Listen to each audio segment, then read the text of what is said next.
Oi, pessoal! Hoje a gente vai mergulhar numa história de perseverança incrível, que às vezes passa despercebida na Bíblia. É a história de um guerreiro que, com suas atitudes, nos deixa lições poderosas que valem muito até hoje. Bom, tudo começa aqui, com essa passagem. Ela fala sobre Eliasar, um dos valentes do rei Davi. E olha, mesmo sendo um trecho curto, a imagem que ele pinta é de uma força, uma intensidade que vai ser o nosso guia nessa jornada. Para a gente ter uma ideia do tamanho da coragem do Eleazar, primeiro a gente precisa montar o cenário na nossa cabeça. Pensa só, de um lado, os filisteus, grandes inimigos de Israel, prontos para a batalha. Do outro, o exército de Israel. A tensão era máxima, um momento crítico mesmo. E é bem aí, no auge da crise, naquele momento em que a coragem é mais testada, que a gente vê duas reações, completamente opostas. E é nesse contraste que nasce a primeira grande lição dessa história. Olha só que coisa, de um lado, o exército inteiro, os homens de Israel, recuam, fogem. Do outro lado, um homem só, Eleazar. Ele não foge, ele se levanta e permanece. Enquanto uma nação inteira estava desistindo, ele decidiu ficar. E essa decisão, por si só, já mostra muito sobre caráter e propósito. E aqui está, a primeira grande lição de Eleazar. A maior força dele não era, nos músculos, mas sim na escolha que ele fez, a decisão de não desistir quando todo mundo já tinha ido embora. Se levantar, nesse caso, é muito mais que só ficar de pé. É um posicionamento espiritual, entende? É ter coragem quando a pressão está lá em cima. É decidir conscientemente não abandonar o propósito. É um compromisso que não se abala com o medo ao redor. E a aplicação para a nossa vida é direta. Em qualquer jornada, seja de fé, no trabalho, na vida, vai ter hora que muita gente vai parar no caminho, vai desistir. E a decisão de permanecer, de continuar firme no compromisso, é o que realmente faz toda a diferença. Agora, a gente chega na imagem mais forte, mais marcante de toda essa história. É aqui que a gente descobre qual era o segredo por trás da resistência incrível de Eleazar.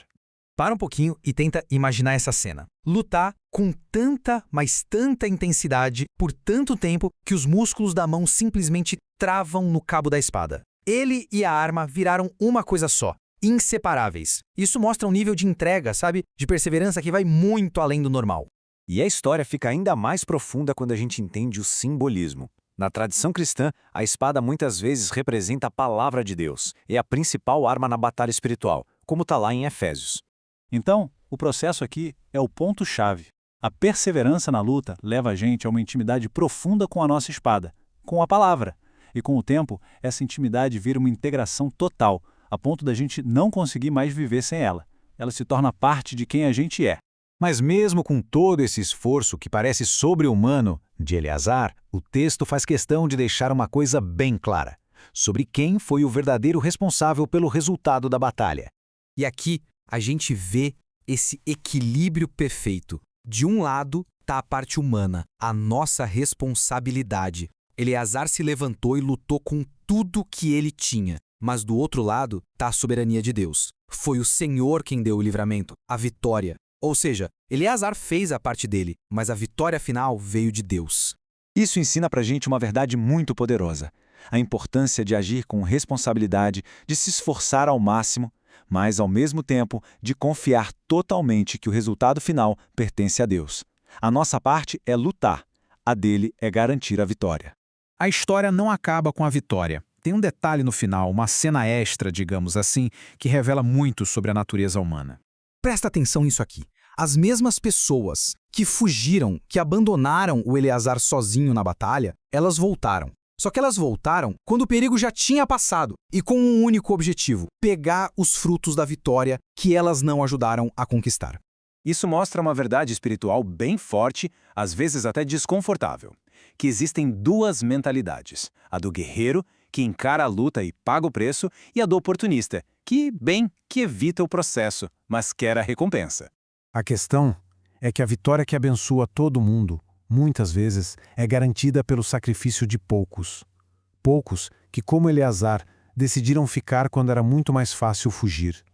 Eles seguram a barra para que outros possam, depois, aproveitar a vitória. E essa história toda nos deixa com uma pergunta, para a gente refletir de verdade. Na nossa jornada, quando a pressão aumenta e a batalha fica mais intensa, qual tem sido o nosso papel? Será que é o de quem está lá na frente com a mão na espada ou o de quem espera a poeira baixar para recolher os despojos?